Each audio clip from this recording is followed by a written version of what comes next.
Je suis un vieil évêque, j'étais en retraite, je prêchais des retraites, comme on dit, et puis tout d'un coup, on me demande une activité importante. Alors, comme c'est le pape qui le demande, ben, j'accepte, et j'accepte en sachant qu'à Lyon, je connaissais pas énormément de prêtres, mais beaucoup, je connaissais pas énormément de laïcs, mais beaucoup, et que c'est des gens formidables, et qu'être avec eux, ça me fait plaisir.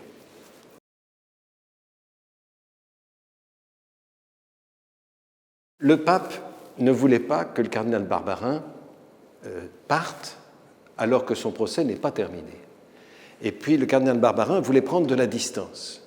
Eh bien, la forme juridique qui permet cela, c'est l'administration apostolique sede plena. Sede plena, ça veut dire que le cardinal garde le titre d'archevêque de Lyon, mais administrateur, ça veut dire que tous ses pouvoirs épiscopaux me sont déférés le temps où ça sera nécessaire. Combien ça durera? Je ne pense pas très longtemps, mais enfin, c'est donc, je suis à l'heure actuelle celui qui est en charge de la fonction épiscopale, avec tout le conseil, avec tout, ça ne change pas ça, et tous les responsables, mais je suis en charge ultime, et puis dès que le pape le désirera, eh bien, après entendre, je présume, avec le cardinal Barbarin, eh bien, je m'en irai.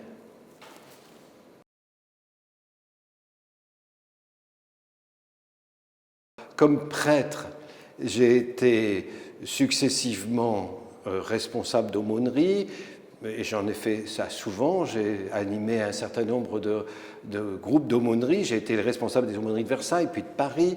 J'ai animé les JMJ, j'ai animé beaucoup de fraternelles, etc. Voilà. Et ensuite, j'avais travaillé professionnellement dans le domaine politique. J'ai travaillé à la Sofres.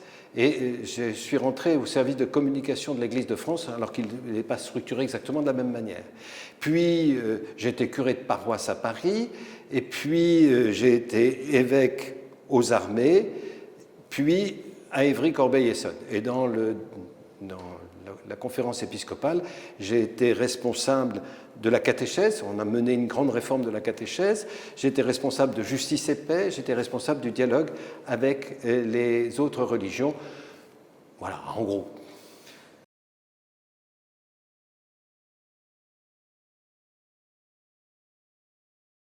Il est clair que je m'inscris dans une histoire. Je ne veux pas arriver à tout bouleverser, parce que de toute façon, j'en ai pas le droit, et puis j'en ai aucune envie. Il est clair que c'est moi le responsable, et que donc je ne réfère à personne, sauf si le pape me demande des choses.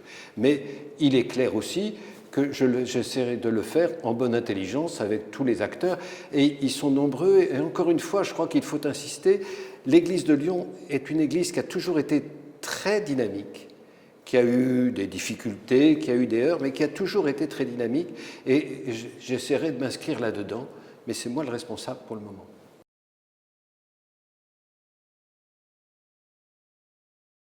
Il est évident que toute l'Église de France est à ce travail-là.